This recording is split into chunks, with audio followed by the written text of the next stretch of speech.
Hello,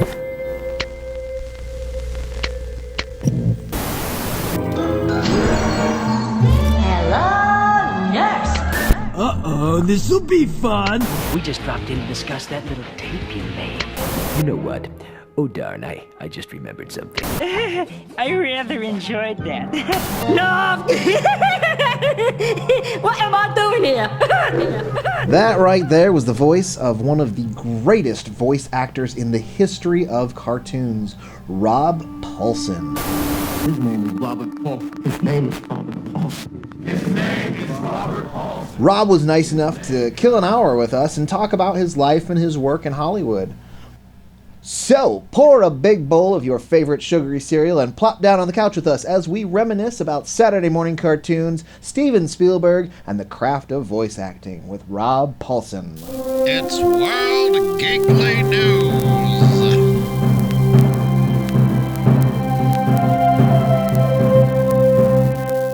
Thank you so much for talking to us today. I have to admit... Not at all.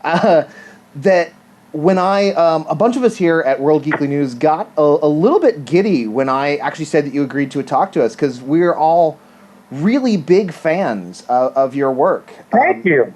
In fact, I asked some of the other writers if they had any questions, anything they wanted to know, and like the first person, Daniel, one of our writers, was like, "What's it like being effing awesome and having voiced a generation of children's shows?" Now, like, the way he worded the question was obviously a little bit of a joke, but the sentiment was just bang on. I mean, you really are responsible for generations of children's favorite shows. Well, that's very kind of you, Kyle, and very kind of your coworkers. I think it sort of happened organically. You know, I am, to be sure, a lottery winner in with respect to my career in Hollywood. And now that I get a chance to talk to nice folks like you,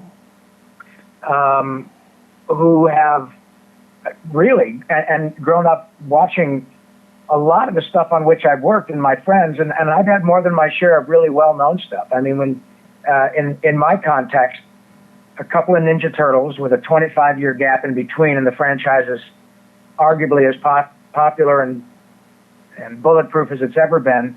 And then you throw in Pinky and the Brain, Animaniacs, Jimmy Neutron, The Tick, The Mask, Biker Mice from Mars, Fairly Odd Parents, Jimmy Neutron. You know, it's a pretty remarkable thing, and it's not lost on me. But I always make it clear I'm an important part of the equation, Kyle. But I don't draw them and I don't write them. It is a deeply collaborative effort. And we don't have this conversation if not for all the other incredibly gifted people who have been involved in these shows. And a lot of them are 20, 25, almost 30 years old, and they really hold up. The great thing about my gig is that I'm not limited by my age. I can still do it. And I just came from Nickelodeon, and I'm working again tomorrow, and I worked yesterday, and I just having a ball. So I'm in this really wonderful position now of having this pretty remarkable legacy and credibility with millions of fans around the world.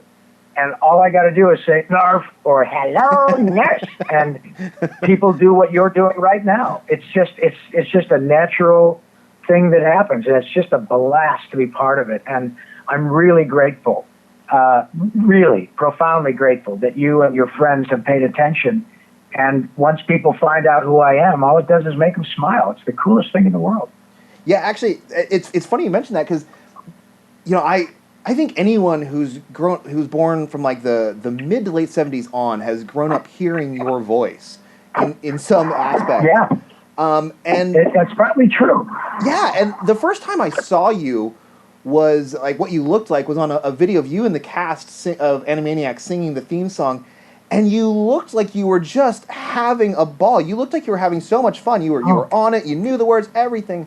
You seem, and same with on Talkin' Tunes, like, you seem to have an honest love of the art of voice acting and cartoons and the whole thing. So that's pretty accurate. I do it. You're 100% correct. And I'm so glad you noticed that, because that excitement is not that you saw and perceived is not manufactured. It is utterly authentic. And often the people whom I'm speaking with are the same way. I mean, I'm parked right now on Sunset Boulevard around Sunset and Vine, I guess. And I've been in Hollywood for 41 years.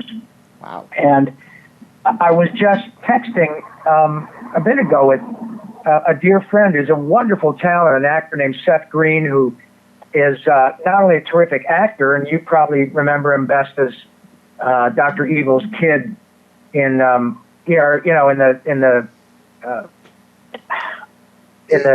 movies Powers, with yeah. Mike Myers, right? Also, he was Austin Powers, right? Yeah, Ninja Turtles and Family Guy too. Ninja Turtle, right? It was Leonardo, and he runs Robot Chicken and all that. Right. But all these guys are my dear friends, and we're not texting about work. We're just texting about, hey, dude, what's going on? And same thing with Mark Hamill and Kevin Conroy and Billy West and Sean Astin and on and on and on and on. And we all behave that way. We know how fortunate we are. It is not contrived. These people are the most talented people in Hollywood, and I know them, and I hang out with them, and then they go on to bring joy to millions of people. And if you talk to them, it'd be just like talking to a guy who came and laid bricks at your house. They're just normal folks, and we're blue collar workers in the dream factory. It's the coolest thing in the world, and that's been the most glorious aspect of my career, is getting to an age now where I can talk to people like you who are old enough to be my kids, but you know the work that I and my friends have done, and it just makes everybody happy. And I'm so glad that you get that we really dig what we do.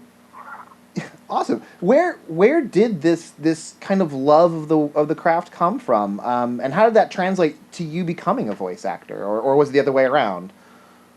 Well, I moved out to LA all those years ago to be a singer and an actor. I was a singer who became an actor, and that's what I came to LA to do, and that's what I was doing. Traditional stuff, live action television, a lot of commercials, episodic TV, the occasional movie, that type of thing. And I loved cartoons like everybody else, but it wasn't the driving force of what brought me to LA. And however, when I got here and started working, and the opportunity came up to audition for cartoons, it didn't take me but 2 seconds to go, oh yeah, man, this is the gig. I want to work. And it was another opportunity for me to do my job. But when I started doing it, I'm surrounded by all these talented people like Jonathan Winters and Peter Cullen and Frank Welker, and kind of going, wow, these people are people I recognize from not only their voices, but a lot of work they do on TV, and they're not limited by what they look like, and neither was I.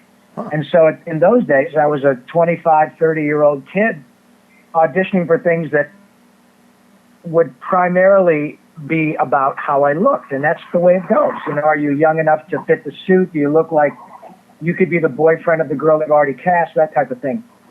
But nobody cared what I looked like, and so I jumped at it, and then it turns out that I can sing in character, and it gave me another arrow in my quiver. And now, 25, 30 years later, people still don't care what I look like. And it's just fantastic. It's just fantastic. I can be young, old, tall, fat, short, thin, a creature, a human, an animal, you name it. And animation has never been bigger. And I've gained a certain amount of credibility with people who now are in the positions of creating shows. And lo and behold, they all grew up watching Pinky and the Brain and Animaniacs and Ninja Turtles and Jimmy Neutron and all of that stuff. And they go, oh, God, I really like Rick and Morty. I've been working on Rick and Morty. And Justin Roiland made no bones about the fact that he wanted to hire the people who worked on Animaniacs because it inspired him to be in this business. That's really cool. How cool is that? Yeah, it's pretty great. And it's interesting, you brought up all the different things you can do as a voice actor, because it is a different craft than live action acting.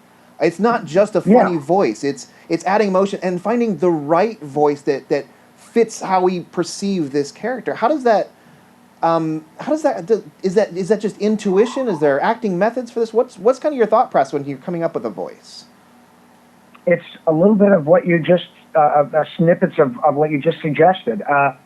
It is having a look at the rendering of a character. Today I was at Nickelodeon auditioning for something that I work there all the time. I actually direct the latest version of Ninja Turtles called Rise of the TMNT that is airing on Nickelodeon. I'm the voice director on the show, but I was Donatello for 5 years on the last version of the show called just simply TMNT. It was a 2012 to 2016 version, which is my favorite one, actually.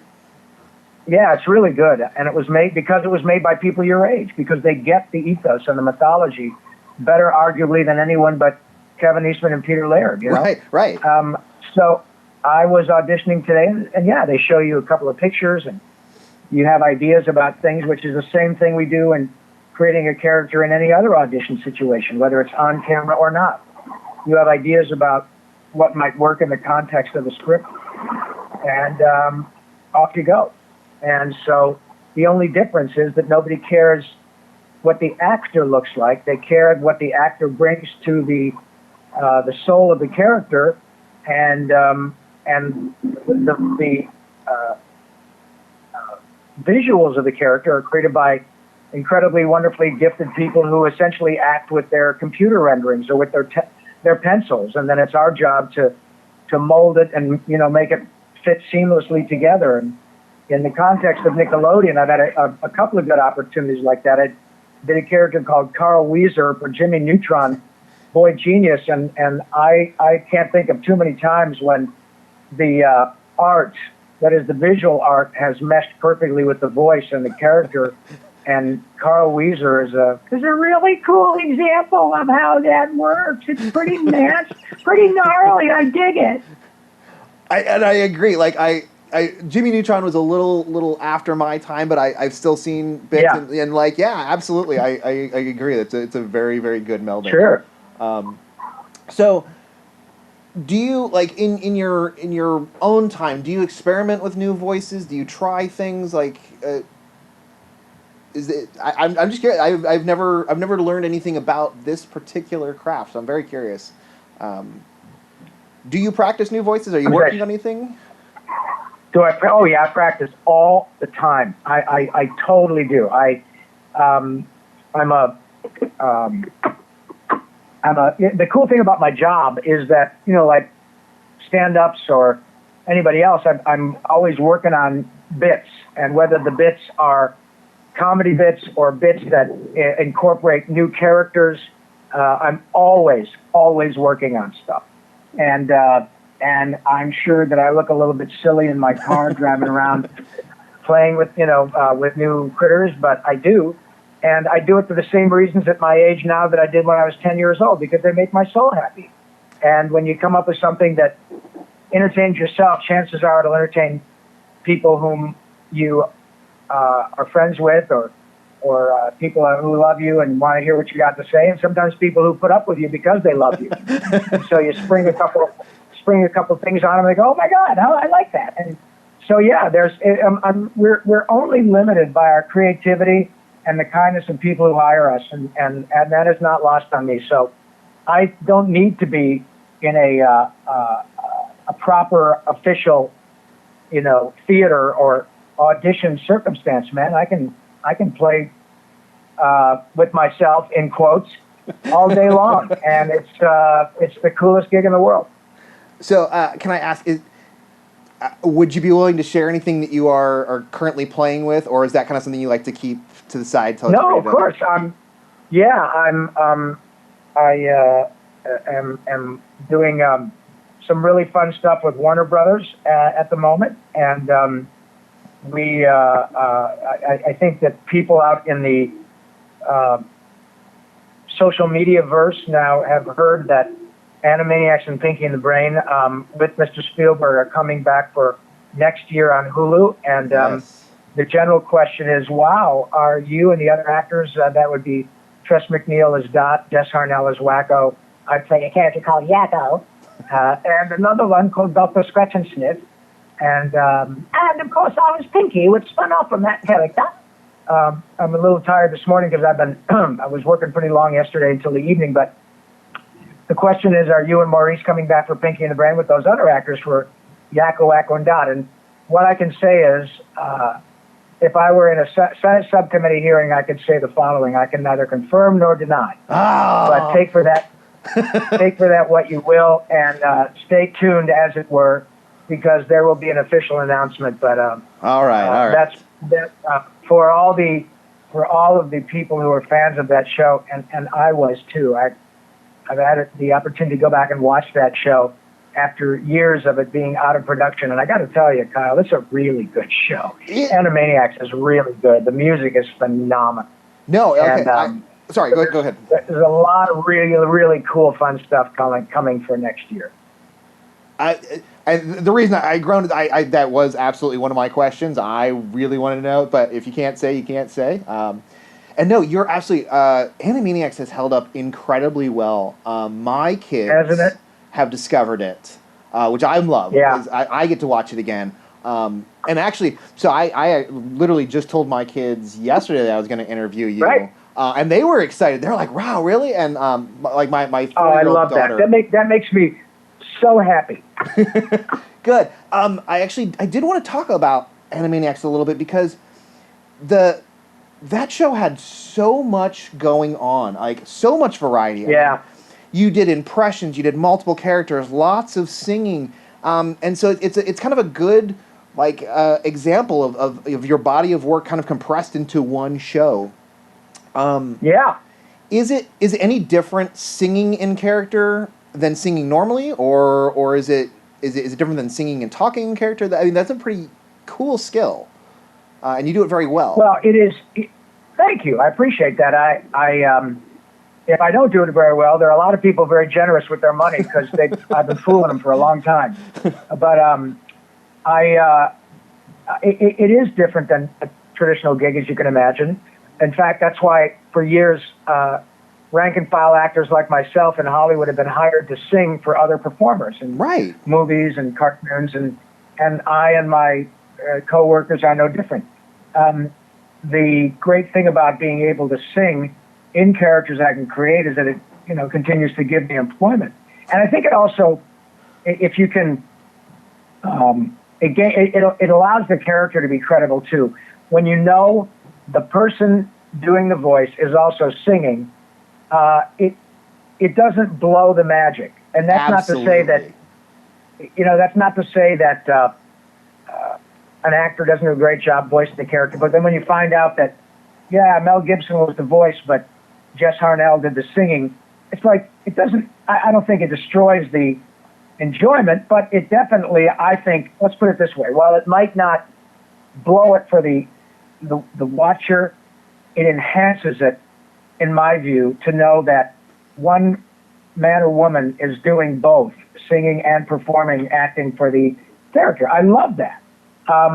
That's one of the things we love about Julie Andrews, that she can be Mary Poppins, and she can pull it off. And so I think one of the things that gives me credibility with a live audience when I'm doing my podcast or doing a live performance with Animaniacs in concert, what the people love to see is that cool parlor trick.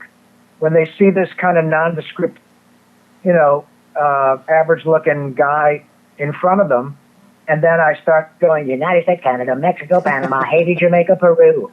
They all start doing that because it's like, oh my God, that really is Yakko. And it is. And, or when I say, hey, God, Brian, what are we going to do tonight? And Maurice is next to me saying the same thing we do. It blows people's minds in the most perfect way because it's exactly what they want to hear.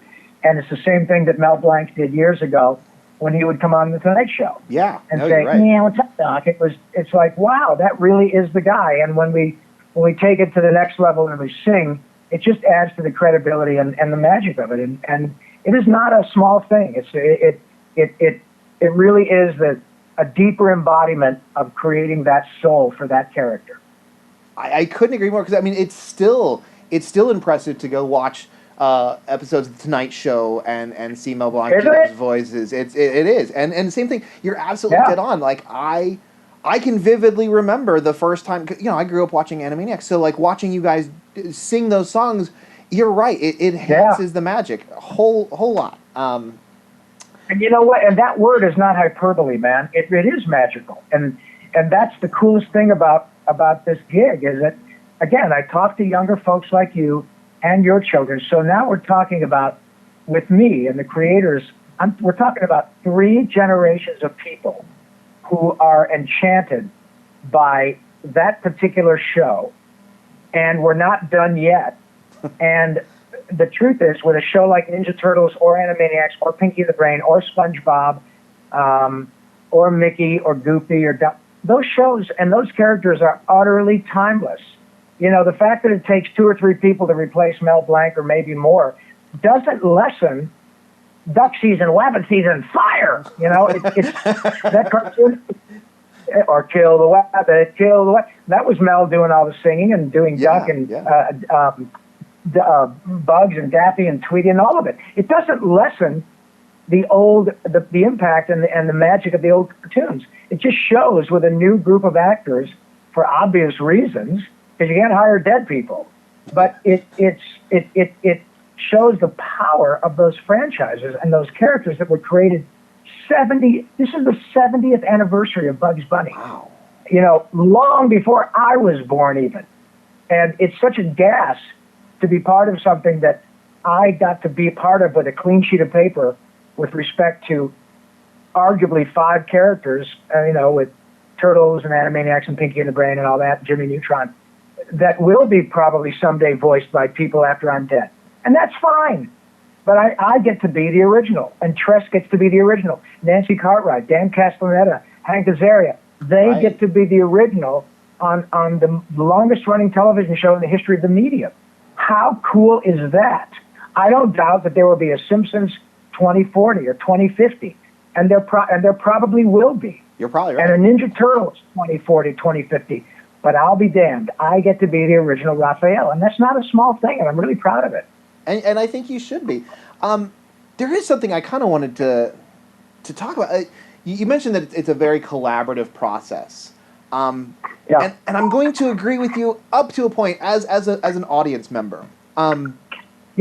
Because with characters like Raphael, Raphael on the page is Raphael, but with someone like Daffy Duck and Bugs Bunny, if you take away their catchphrases on the page, they're kind of similar characters. Like you could intersperse them. What gives them that life? And I'm going to put Yakko in that as well. Is what the voice actor gave to it. It's putting that soul into the character.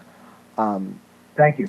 So and I think you've done that wonderfully with some of these characters. Well, thank you, Kyle, and I will absolutely accept that deeply kind compliment in the spirit in which it's offered. And I, at the risk of sounding arrogant, I agree with you.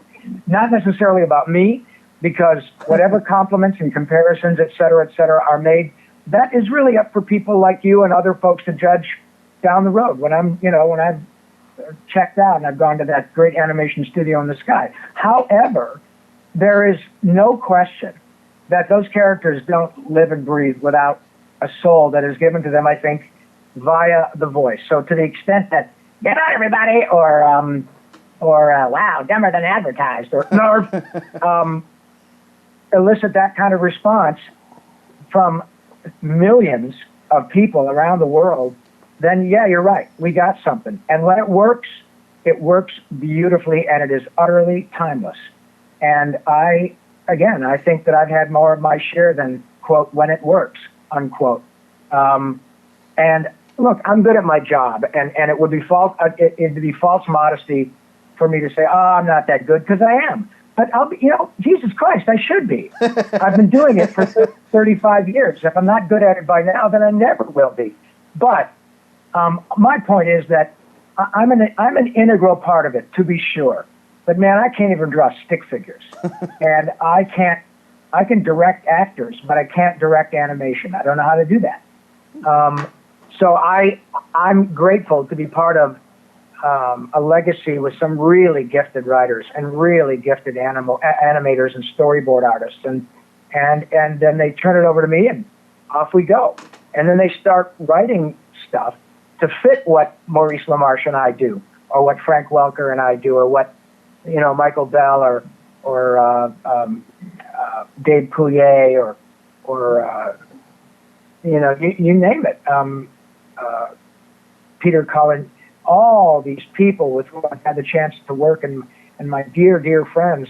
And that's it. You turn them loose, and they're qualified, gifted in some respects, but in other respects, and in my case, I don't know that I'm gifted. I just worked really hard, and I continue to take whatever gift, maybe with a small g. I think my biggest gift is my unencumbrance with my how I look.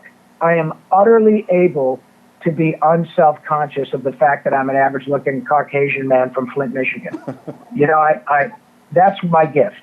And so if I can tap into my 8-year-old or 10-year-old or 11-year-old self, and that's what allows me to think like a lab mouse or talk like a little chubby kid that needs an inhaler or whatever, or a talking turtle that is a ninja warrior, then that's my gift, because I'm not compromised by saying things like, well, dude, I'm 45 or I'm 37 or I'm 61. How do I talk? Who cares how you talk? We're talking about a ninja turtle. That's what we're talking about. So if that's my gift, then I'll take it. I don't think I'm a particularly gifted actor. I think I'm a really hard worker, and I love the process. So that's what it's about. And I accept your compliment. I appreciate it.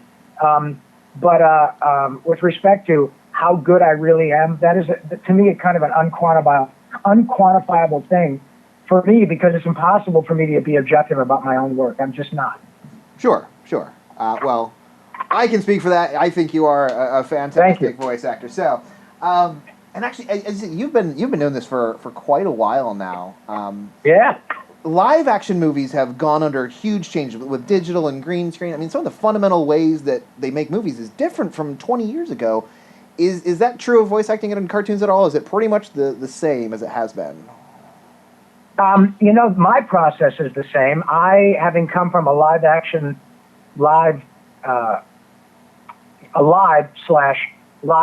background, that is to say, my background before I got to Hollywood was stage, live performing, improv, music, all of that stuff. And then I got here and it was live action, TV and movies. Having come from that background and then had the opportunity to audition and embrace animation, my process has not changed at all. I've gotten better at it. I've learned how to be more nuanced. I've learned how to take better chances, paint with broader strokes vocally, turn it, rope it in a little bit if needed, because I know how to nuance a character and work the microphone to elicit a response from an audience that I would have gotten on stage by singing to the third balcony, if that makes any sense. I know how to work it. But my process hasn't changed. I've just gotten better at it. And again, I should be, because I'm old enough to be your father. And I read a wonderful review from Paul Newman, in which he said, this is after he won an Oscar, I think for Road to Perdition, which was just a beautiful movie. Oh, I love that movie. And he did it, when he was on the tail end of his career. I think he said, as he was approaching the end of his life, and I don't know that he was aware of that, but in the article, the really lovely acorn I took away from reading from Paul Newman, a person whom I looked up to like a zillion other actors and fans. And he said, I don't know that I really got it, in quotes, got it, until I was 70, 71 years old. And what he was referencing was, as an actor, I'm not sure that I really got it and how this works. And he really meant it generally, how I do this and how it works in the context of all these other creative people. I don't know that I was really able to tap into it until I was in my 70s. How cool is that? Because what it does is it shows people like me and frankly like you and people who are listening, creative types. The best is yet to come, dude. You don't have to kind of go, oh my God, I'm 38 years old, I'm 43, I'm 51, I'm 60. I'm not sure that I'm getting it. Well, one of the best that ever did it, studied with, all the best at the neighborhood playhouse and the Method and, all of the finest acting coaches, won Oscars, did it right, did it wrong, did it for money, did it for love. And he's Paul effing Newman. And he says, yeah, you know what? I don't think I really got this until I was about 70. Isn't that great news? And what it tells me is what I've known all along. And you have given me another opportunity to share it with your audience, which is the learning and the getting better, even though the process is the same, the tweaking it and the finding ways to do it better and to elicit a response never, never, never stops until you punch your ticket or until you decide you've stopped. And I love that because I have no problem finding an actor who's 30-odd years old who comes in and says, I got to tell you, Mr. Paulsen, I'm a big fan, and it's happening a lot. And it does not do anything but make me happy and inspire me to find that there are people who find what I did inspiring to them. And I don't take their praise faintly, nor do I find it something that frightens me. There should be new blood. There should be new actors who are ready to knock me off the pedestal. And the pedestal is in their eyes because they tell me as much. And it's exactly the way it should be. And you know what my response should be? My response should be, well, I reckon I better up my game then, huh? Not, oh yeah, son, well, let me show you how it's done. That's bullshit. That's bullshit. I can show them how it's done by my example because other people have done the same for me, whether it's athletes or fine actors, people who have now left the planet.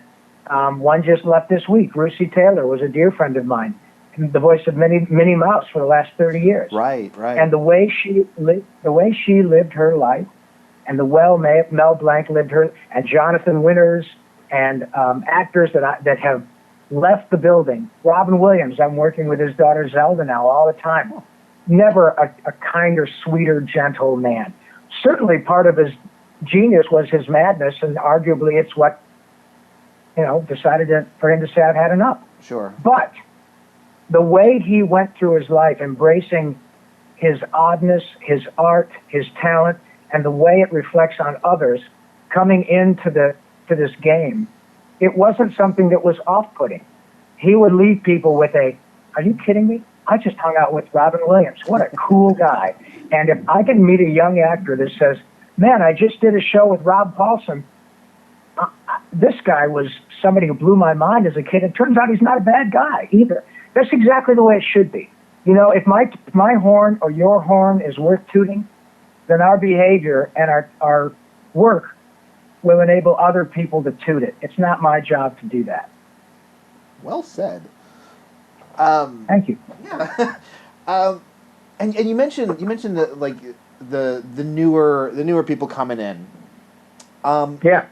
I've noticed that the writing for kids shows has gotten smarter and more sophisticated from when I was a kid. Oh yeah. And on purpose too. Yeah, like the old we talked about the old and new Ninja Turtles that you were on. It's kind of night and day. Where Ninja Turtles was fun in the '80s, but now it has story arcs and. Oh Jesus, yeah. Have there been any cartoon shows in the past 10 years or so that have really impressed you, either through production or storytelling or the open creativity they have? Yeah, I think I got it. Rick and Morty. I mean, those guys are very creative and very bold because in my opinion, it doesn't always work. And I think that Justin and Dan would say, yeah, I think we agree. Because I don't know of anybody that's got it right every time anyway, ever. And again, art, however, whether it's a big A, small a, art is subjective. I think I've done half a dozen episodes of Rick and Morty, and I did one episode that has spawned off this character, which has generated a fan base of itself unto itself, rather, and it was a little talking dog called Snowball. And, you know, he had this glorious line, and when I was working with Dan and Justin, the line was, "Where are my testicles, Summer?" And I thought, oh my God, now you got something. This is the coolest thing in the world. I can't wait to do more of this. But, you know, they've got a ton of them, and the upside to that is, the good news is, you guys, we're going to pick up 70 episodes. The bad news is, you've got to make them all good ones. Well, nobody can do that. And it doesn't mean they don't try, but not everyone is going to be a home run, because you're going to have people who become acolytes of your show. And you know, sometimes the acolyte will determine that episode 168 kind of really fell short of the mark.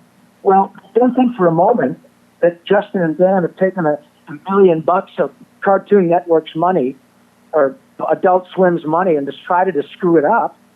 They don't want to do that. Nobody sets out with millions of somebody else's dollars to find a way to have, you know, some knucklehead out, you know, who said, well, that's not as good because A, B, C, and D. Well, you can feel that, but, you know, so that is one show that I can say categorically, just really, man, these guys go out of their way to do edgy, interesting stuff that they take a risk all the time. But it was certainly, in the last 10 years, I got to say that in my experience, Jimmy Neutron holds up really well. It's not as old as Animaniacs, but it holds up beautifully. Another one that was a little bit older that I worked on, I'm talking about stuff that I did. And, you know, there are all sorts of other stuff. Obviously, The Simpsons, obviously, SpongeBob are great shows that are utterly supposed to appeal to the kid, quote, as they say, in all of us. And it's by design. And Jimmy Neutron holds up that way, too. Haven't done a new one in 10 or 12 years. Holds up beautifully. But the glorious thing to me about Animaniacs and a reboot with Hulu and Mr. Spielberg, you know, the unqualified king of Hollywood, for obvious reasons, at 70 plus years old, says, hey, you know what? I think we should do more Animaniacs and Pinky and the Brain. What does that tell you about the power of animation? Moreover, it's important. It's an important thing because those are two shows. Look, you're talking to 50% of the Ninja Turtles, Kyle. So, you know, I know all about half-hour commercials to sell action figures, and I'm fine with that. You know, I've been rich and I've been poor, and rich is better. And my kid has got a zillion turtle things, and he loves them as much at 34 years old as he did at 7 or 8. And there are millions of you know, grown-up boys just like him. And I'm so proud to be part of that whole franchise. However, in the context of Animaniacs and Pinky and the Brain, you're talking about two shows that were successful, as they say, you know, art for art's sake. Those are shows that have relatively limited swag. I mean, you can find T-shirts and odds and ends from the former Warner Brothers studio stores, but nothing like Simpsons or SpongeBob or Ninja Turtles or any of that. Nothing. G.I. Joe, Transformers, none of that stuff. And they're being brought back simply because they hold up beautifully. And the edict at the beginning in those shows, and I know because I was there, was to not condescend to the audience. It was to absolutely assume that the audience gets it.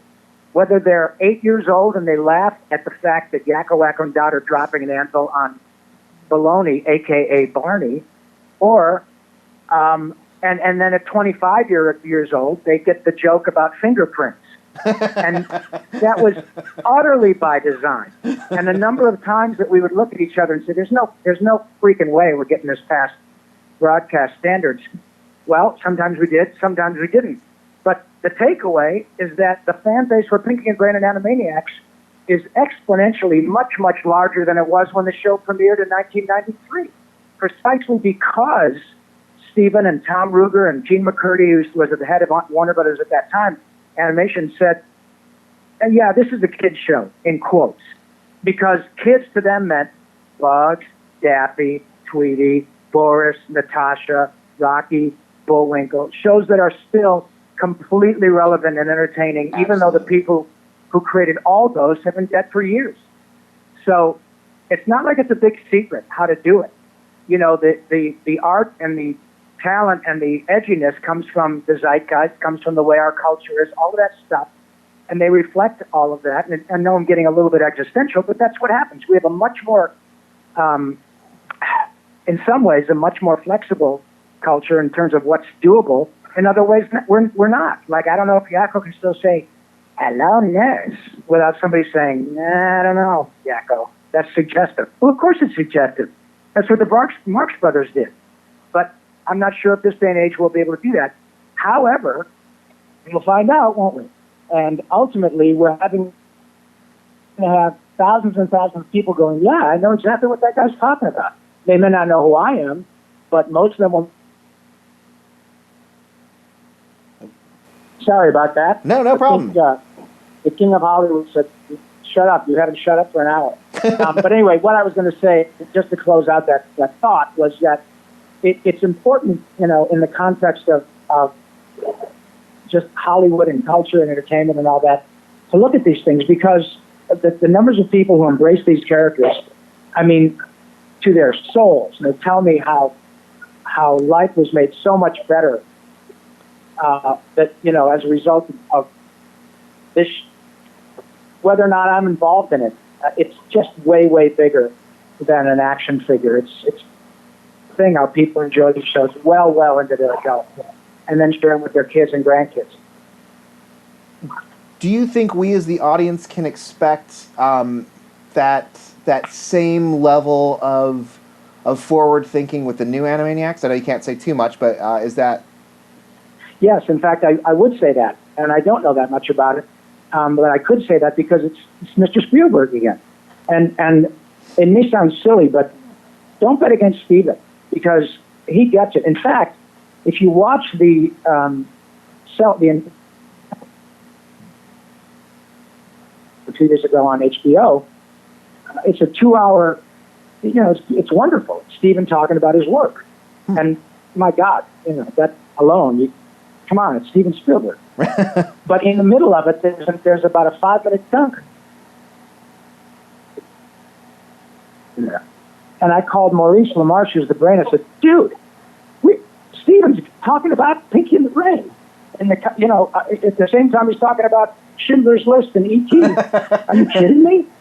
So I don't, you know, the people whom they would hire to write on that are people who, just like with Turtles and the version that you like and that millions of people your age like, was successful because of the people who made it grew up watching Turtles, and they get the mythology and the ethos. Same thing with Animaniacs and Pinky and the Brain. And the same thing with The Simpsons. The reason Simpsons, I mean, people can argue that, yeah, it's getting a little long in the tooth. Well, Jesus, yeah. They got a zillion episodes. It's been around for 30-odd years. Right. Still been relatively relevant because the people who are writing it, they hire new people.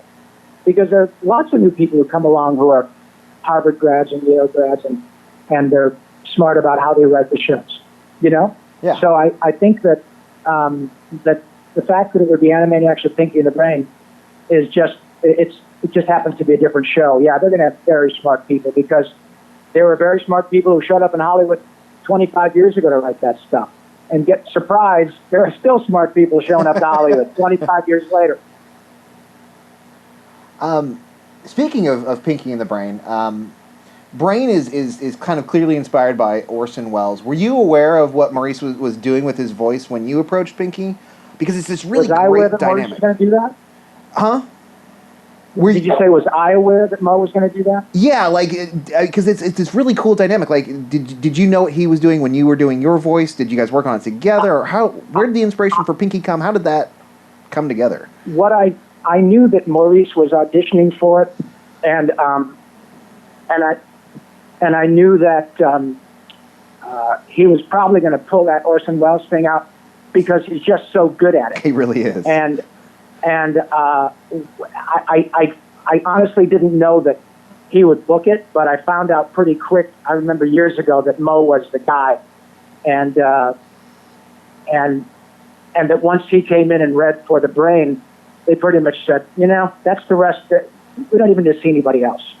That's how good Maurice is, and he just that's when all the stars align, and when something like that happens, he looks at it and says, "Oh, Orson Welles," and boom, the Tom Ruger and Mr. Spielberg and all those people heard that and said, "Oh, okay, well, that's easy, done." And boy, did they make the right decision, because Mo is he could carry that show on his own. I mean, he's so freaking talented. And every time I'm with him and he starts doing the brain, people just lose their minds. It's just glorious to watch. So was there an inspiration for you for Pinky, of where that came from? Well, what ultimately inspired me a lot was just my deep love of British humor. I'm a big Python nut. Peter Sellers, Goons, all those people really inspired me. So I was just coming up with I wanted to play in that realm just because it was fun. I didn't necessarily say, okay, this is going to be a sort of Cockney lab mouse with a speech impediment, having a difficult time to say his R's and stuff like that. I chose to do that as one of a number of different things. I honestly don't recall what else it was I did. But again, you got to give the credit to Tom Ruger and Steven Spielberg and all those folks. I mean, wonderful writers. And they said, yeah, you know what? There's a little bit of chemistry here. Mo and I knew each other beforehand anyway. We've been friends 25 years. Sorry, I'm walking down the street. So, yeah, that's kind of how that whole thing happened. And again, we're talking 20-odd years later that Mr. Spielberg has thought it's not a bad idea to try it again. And this will not be an inexpensive undertaking, as you can imagine. But even, let's just assume that for a second that I'm not involved. I would never bet against Steven Spielberg. They know what they're doing. All right. I understand you have a book coming out soon. I do. I have a book called Voice Lessons, coming out October 8th, and it highlights a lot of what we've been discussing in more detail. I had a bout with throat cancer a few years ago, which I've survived, and I'm okay. There's a bit of a curveball, as you can imagine, for somebody who does what I do, but all is well that ends well. And the book is about just kind of what we touched on earlier, the deeply profound impact these characters have had on millions of people. And that, in turn, really helped me deal with my own time in the cancer pitch. It was very, very difficult. The treatment is pretty brutal for obvious reasons, with the throat and your mouth. But knowing how these characters had brought so much joy to millions really helped put and their circumstances were much more dire than mine. But it really helped put my own difficulties in context, and that's what the book is about. And again, it shines a light on these incredibly gifted actors and talents who do this side of show business. And my contention is that it is every bit as relevant as anything in the movie business, because it's just about, and especially even more in some respects, because the most animation is done to bring joy. Most of it is about making people happy. Wonderful music, whether it's Disney or Warner Brothers or Universal or Nickelodeon, it's ultimately about joy. And I mean, if you're going to be an entertainer, golly, I think if I had to make a choice, as much as I love eliciting any response from an audience, if I had to choose, I'd rather make them laugh than make them cry. Plenty of time for crying. I'd rather be a force for the laughing side of things. So that's what cartoons are about. And I'm really grateful to have this opportunity to talk about it, because it's a big deal. Okay, in that realm, so like, okay, you do a fair amount of comedy, and you do a bunch of different styles. Like Yakko is kind of the street smart, cut from the Bugs Bunny cloth, witty guy. Pinky is zany and silly, and Scratch and Sniff is a bit more of the straight man, but gets to do some interesting development stuff. In that dynamic, witty, silly, straight man, where's your comfort zone, and what's your kind of favorite comedic thing to do? Oh, I think I enjoy Pinky the most, but just because I love doing that dynamic between Maurice and myself, it's just wonderful. It is. You can't manufacture it. It's just there, and it happened. And as I said, we're already friends in the Mutual Admiration Society, but it works beautifully. Animaniacs, though, on Yakko, Wacko, and Dot, I've gotten to sing some pretty remarkable songs. So that's a big deal, too. Ultimately, it just sure beats the hell out of Lipton stuff. It's a great way to pay for stuff. Thank you so much for coming to talk to us. My That was a blast. pleasure, Kyle. Honestly, thank you very much. I really appreciate you taking so much time with me, buddy. No, wonderful talking to you. Great luck with the book, and can't wait to see what you come up with next. Thanks, man. I appreciate it. Look forward to speaking to you again. All right. Have a great day. Take care, man. You too. You too. Bye-bye. That was author, director, voice actor, and all-around nice guy Rob Paulsen. You can check out more interviews, news, and stories about the things you love, like comic books, movies, music, games, you name it, on worldgeeklynews.com. You can also find us on Facebook and Twitter. That's World Geekly News.